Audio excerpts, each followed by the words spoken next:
tahap yang menengah, tahap yang paling susah. Tapi itu semua ada caranya untuk mengembalikan. Yang ingin saya gambarkan adalah, hati-hati kita ilmiah sekali hari ini. Ini bawaan dari gabungan fisik sifatnya fujur, yang ini roh membawa sifat takwa. Karena takwa yang bening bercampur dengan fujur, maka merubah keadaan roh. Yang tadinya murni seperti biasa, karena roh membawa sifat takwa, nyampur jadi ini, bercampur dengan fujur. Maka merubah nama roh kemudian menjadi nafas. Pelan-pelan, pelan-pelan. Kalau roh saja yang dibawa sifat takwa, udah pasti baik tuh. Tapi karena dia bercampur dengan ini, yang bahannya banyak tuh, ya, dan sifat fujur, maka berubah nanti dari sifat yang takwa ini bercampur dengan fujur, merubah nama roh saat masuk ke dalam tubuh, berubah menjadi nafas. Dari sini diserap ke dalam bahasa Indonesia menjadi nafas.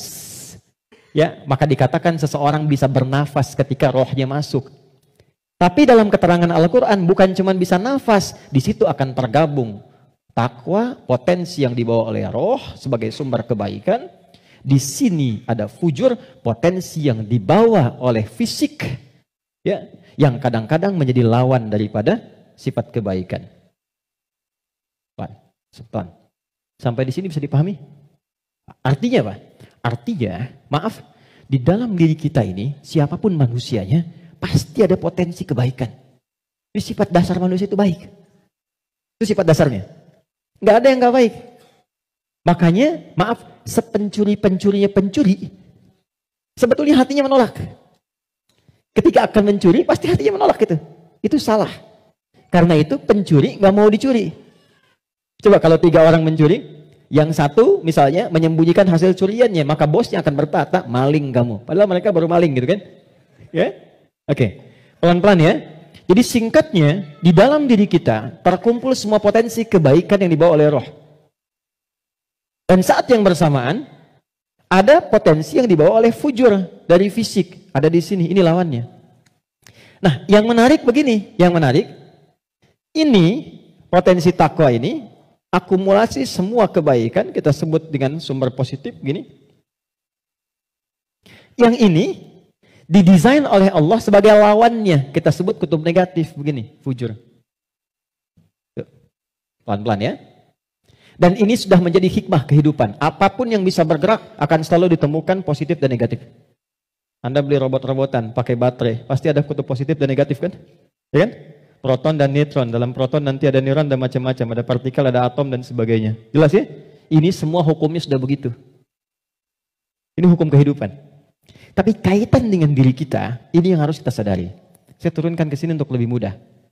Nafas, di sini ada takwa, semua kumpulan sifat baik, jujur, rendah hati,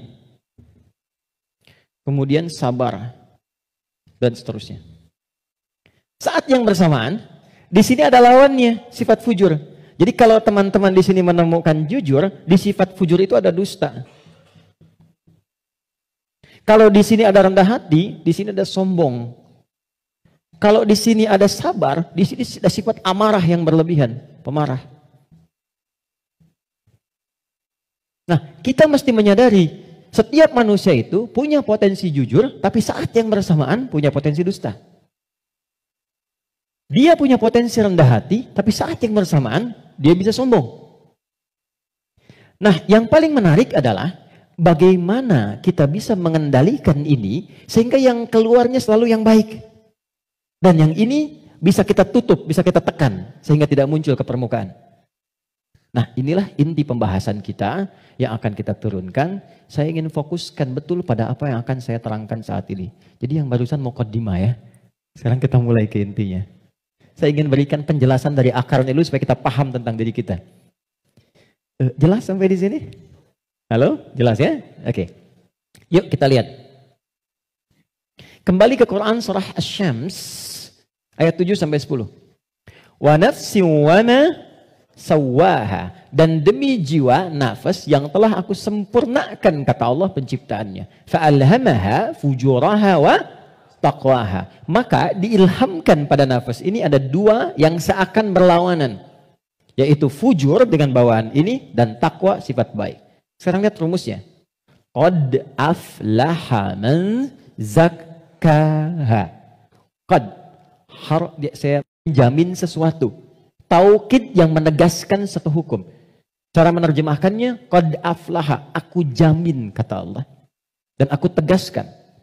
Orang yang mampu menata zakat, menata nafasnya dengan baik, maka hidupnya akan cenderung sukses dan bahagia. Apapun pekerjaannya. Baik, kalau Anda buka terjemahan, zakat itu diterjemahkan dengan menyucikannya. Qad aflaha man zakkaha. Ini kuncinya. Jadi kalau kita ingin menata kalbu, menata nafas, maka caranya dengan zakat. Zakat menyuci. Saya tanya ke akhwat ya, teman-teman. Kalau menyuci itu, membuang bajunya atau kotorannya? Oke. Saya tanya ke teman-temannya, ikhwan yang pria. Sekali lagi saya pastikan. Menyuci itu membuang bendanya atau menghilangkan kotorannya? Kotorannya. Baik. Sekarang saya tanya pada semuanya. Kalau tidak kotor, mungkin nggak dicuci? Huh? Halo? Kalau tidak kotor, mungkin nggak dicuci? Baik. Baik. Sekali lagi, yang ketiga, yang terakhir. Jadi adanya kotor itu untuk menunjukkan yang bersih atau untuk mengotori pakaiannya? Ayo, bingung sekalian nggak apa-apa. Manfaat kotor itu, kotor, untuk menunjukkan yang bersih atau untuk mengotori pakaiannya? Bukan, yang mengotori itu andanya, gitu kan? Kotor itu diciptakan untuk mendapatkan bersihnya. Sebab kalau nggak ada kotor, nggak akan ketahuan bersihnya. Anda nggak mungkin nyuci kalau nggak ada kotoran, nggak ada kerjaan. Tapi supaya ketahuan itu bersih, ditampakkan yang kotornya. Kan harus ada pembanding. Dari mana taunya orang itu baik? Kalau ada yang buruknya, bisa dibandingkan. Tahu dari mana dia jujur? Kalau ada bohongnya. Tahu dari mana bersih? Kalau ada kotornya. Maksud saya, kotoran itu diciptakan bukan ingin mengotori pakaiannya, tapi ingin menghasilkan kebersihan di balik kotoran itu. Karena itu menyuci, itu membersihkan kotoran, bukan membuang bendanya. Tarik logika itu ke sini. Qad aflaha man zakkaha. Allah menciptakan sifat fujur bukan ingin menjadikan manusia itu terjebak dalam keburukan. Jadi jangan bertanya begini, kenapa Allah ciptakan sifat dusta? Kan saya nggak akan berdusta kalau begitu. Kenapa Allah ciptakan sifat sombong? Kan saya nggak akan sombong kalau begitu. Bukan, kata Allah, pada asalnya diciptakannya fujur dengan semua sifat ini adalah untuk menjadi katalis dalam bahasa kimianya itu. Supaya dia bisa menstimulus supaya baiknya keluar. Sebab kalau nggak ada ini nggak akan muncul. Contoh, bisa nggak ada sabar kalau nggak ada marah? Antum pulang ke rumah, ketemu istri, tiba-tiba nyampe rumah, istri bilang, "Pak, sabar ya Pak, sabar," gitu. Padahal nggak ada hujan, nggak ada angin, nggak ada apa-apa. Kira-kira respon antum gimana? Sayang, kamu sehat? Kan? Nggak mungkin kan? Ada amarah, pim. Mau marah nih, sabar aja, sabar, nggak usah dibalas. Nah, kapan ada sabar kalau ada pemicunya? Kapan ditemukan jujur? Ketika ada dusta. Jadi dusta itu diciptakan bukan ingin menjadikan Anda sebagai pendusta, tapi sebagai katalis supaya jujurnya muncul. Sabar diciptakan dan marah diciptakan untuk supaya yang baiknya muncul. Sebab kalau nggak ada marah, sabarnya nggak akan naik. Paham nggak sampai di sini? Nah, cara kita mengolah dibalik kata Quran, qad aflaha man zakkaha. Kalau satu waktu terjadi muncul dorongan yang mendorong dari sini, fujur ke nafas. Cara kerjanya begini supaya lebih paham. Gak apa-apa, saya menghapus saja. Bismillah. Jam 3 saya dari Bandung, ya Allah. Aku sudah hari Kamis. Saya nerangkan sendiri. Apa? Kehormatan bagi saya Presiden Musyawarah. Enggak usah ini aja, supaya nggak ada beban. Jazakallah. Gak apa, ini aja. Kasih banyak, jazakallah khair. Semoga dapat tambahan rahmat.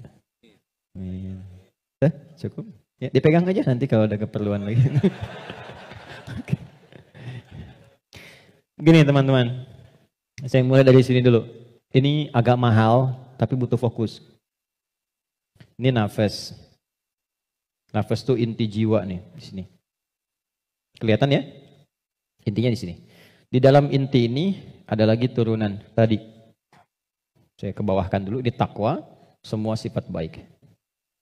Yang ini fujur. Ini lawannya. Nafas itu adanya di dalam kolbu.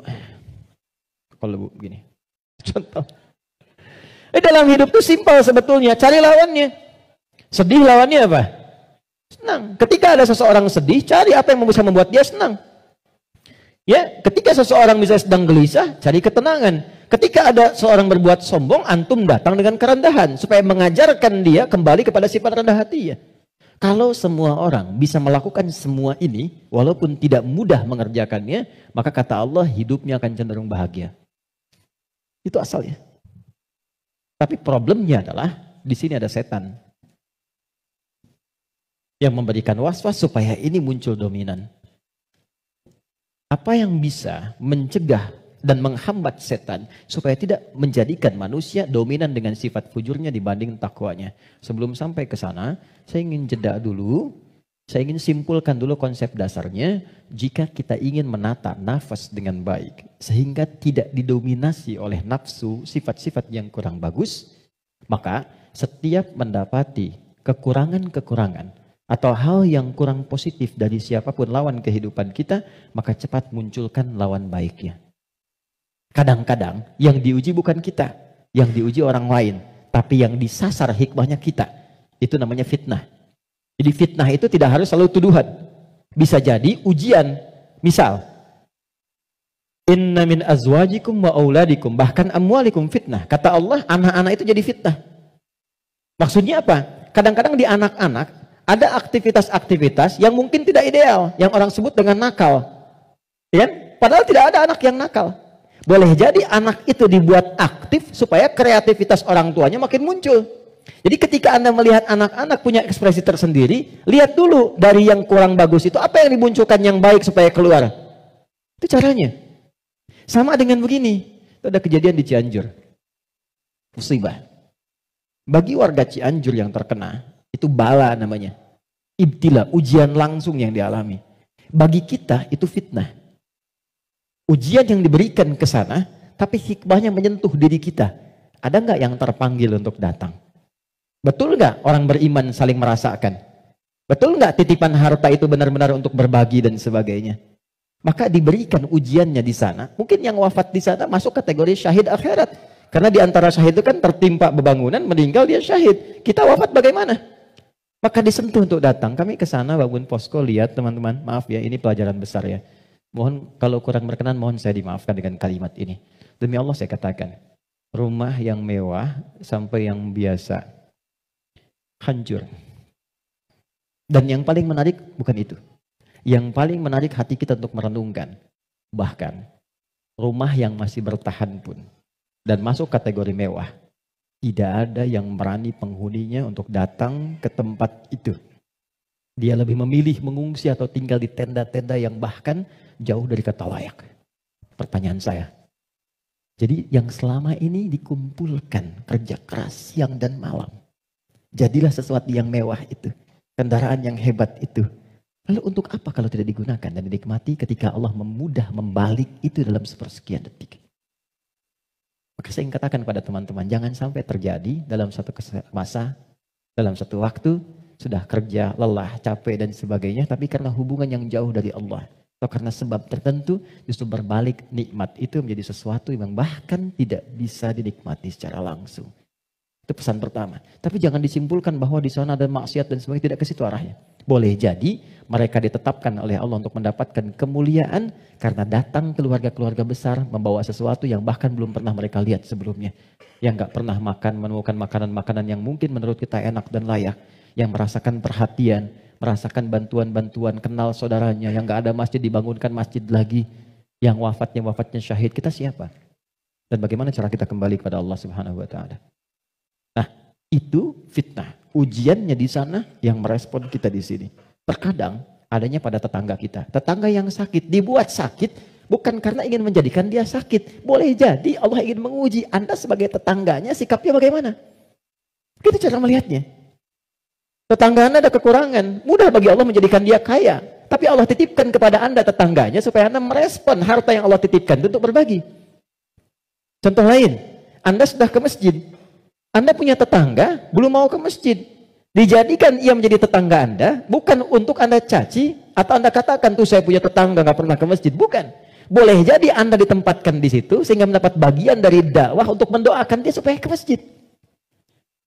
Ada orang bertanya, saya tanya begini, satu jamaah, apa hukumnya ada tetangga masjid tinggal? Kita cara melihatnya. Tetangga Anda ada kekurangan, mudah bagi Allah menjadikan dia kaya. Tapi Allah titipkan kepada Anda tetangganya supaya Anda merespon harta yang Allah titipkan untuk berbagi. Contoh lain, Anda sudah ke masjid. Anda punya tetangga, belum mau ke masjid. Dijadikan ia menjadi tetangga Anda, bukan untuk Anda caci, atau Anda katakan, tuh saya punya tetangga, nggak pernah ke masjid. Bukan. Boleh jadi Anda ditempatkan di situ, sehingga mendapat bagian dari dakwah untuk mendoakan dia supaya ke masjid. Ada orang bertanya, saya tanya begini, satu jamaah, apa hukumnya ada tetangga masjid, tinggal di samping masjid, 5 meter jaraknya dari masjid, bahkan toa masjid menghadap ke rumahnya begini. Tapi dia belum mau ke masjid. Oh, jawabannya beragam. Dosa Ustadz, haram Ustadz. Ada yang bilang, bakar rumahnya. Hukumnya, ajak dia ke masjid. Hukumnya, ajak dia ke masjid. Ini sederhana. Tipis bahasannya, tapi kalau kita praktekkan dalam kehidupan di rumah tangga, suami dengan istri, dengan anak, anak dengan ayah, dengan ibu, ini dibawa, kita datang ke ibu sedang cemberut, buat beliau tersenyum. Lihat pasangan sedang gelisah, buat dia lebih tenang. Lihat anak sedang menangis, buat dia tertawa. Nabi SAW kedatangan seseorang menyampaikan, ya Rasulullah, si fulan berjuang fi sabilillah, ikut ke medan perang, tapi ibunya menangis. Dipanggil oleh Nabi, anak itu katakan, irja. Pulang kamu, bikin ibumu tertawa seperti engkau membuatnya telah menangis. Ini konsepnya. Sederhana, tapi kalau kita bisa mengendalikan itu dalam kehidupan, maka kebahagiaan akan nampak di depan mata. Setidaknya itu kata Al-Quran. Oke, saya berhenti sejenak, kita dialog dulu. Nanti setelah itu saya akan sempurnakan tentang provokasi setan dan bagaimana mencegahnya. Ada yang mau ditanyakan? Saya perkenankan. Halo, kenapa menjadi diam begini? Ada yang mau bertanya? Atau saya teruskan dulu? Setelah itu baru kita bebas berdiskusi? Baik ya? Baik. Tidak mudah untuk dilakukan, sikap seperti itu, mudah disampaikan tapi tidak mudah dikatakan. Sama Ustadz juga begitu. Sama saja, godaannya sama, mau Ustadz mau bukan sama. Makanya jarang ada Ustadz ceramah bawa istrinya. Baik. Ini live gak ya? Oke, aman ya. Baik, saya kembalikan ke sini. Kenapa? Karena sama, ada setannya. Ini poinnya. Ada setannya. Ini yang sudah berjanji kepada Allah, berkomitmen maksudnya. Pokoknya selama manusia hidup, siapapun itu, dan apapun statusnya, dia pasti memberikan waswas, menggoda lewat sini. Supaya ini ditekan. Ya, supaya takwanya ditekan, yang lain yang ini, yang buruk-buruknya. Maka bagaimana cara mencegah godaan-godaan setan itu sehingga kita manusia tidak terbawa dalam nuansa provokasi setan sehingga bertransformasi dari pribadi yang lembut ini berubah menjadi pribadi yang kasar, yang kotor tindakannya dan sebagainya. Maka yang pertama kata Al-Quran, teruskan ayatnya, waqad khaba man dassaha. Ingat ya, kalau sifat fujur itu diperturutkan, diikuti, dusta diikuti, sombong diikuti, jadi perilaku, jadi sombong. Belum apa-apa, sudah mulai pamer, sudah macam-macam dan sebagainya. Perhatikan, khab. Pikirkan dulu kata Allah kalau mau sombong. Pikirkan kalau ingin dusta. Pikirkan kalau ingin berbuat hal-hal yang buruk. Khab, muaranya, ujungnya pasti kehinaan. Ini.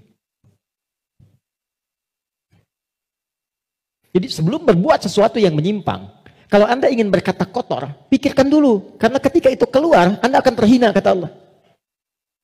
Anda akan terhina. Kalau bukan ada yang di hadapan, orang lain yang akan tergerak untuk menghinakan itu. Karena itu tidak sedikit orang yang mengeluarkan kata-kata kotor dalam kehidupan, terekspos kemudian, bukankah dirinya menjadi rendah? Mau sombong, bagi dirinya mungkin hanya ingin menampilkan kerja keras saja. Tapi ketika ditampilkan dalam bentuk sombong, diikuti provokasi ini, maka apa yang terjadi? Khab. Kata Allah, ujung-ujungnya pasti ini, terhina hidupnya. Entah itu mendapatkan celaan, entah itu mendapatkan cacian. Jadi semua bentuk keburukan yang dialami oleh manusia itu kembali kepada perilakunya. Dan pada akhirnya adalah mengikuti bisikan-bisikan yang disampaikan oleh setan. Jadi yang pertama kali, kalau terfikir sesuatu yang buruk, langsung kata Allah pikirkan, maaf ya, hei jangan kerjakan. Kalau tidak, kamu akan terhina di ujung. Maaf sekali lagi, maaf. Seseorang ketika berbuat korupsi misalnya, dia merasakan akan mendapatkan sesuatu yang besar. Tapi Quran menasihati jangan lakukan. Karena kamu akan terhina. Betapa itu terbukti ketika dia diketahui. Entah itu KPK, kejaksaan atau polisi menangkap dan seterusnya. Perhatikan, apa hukuman yang didapatkan dalam kehidupan sosialnya? Cacian, makian, celaan. Dan yang paling dahsyat, bukan hanya orang yang melakukan, sampai anaknya dapat bagiannya. Padahal tidak pernah mengerjakannya. Keluarganya mendapatkan bagiannya, padahal tidak pernah melakukannya.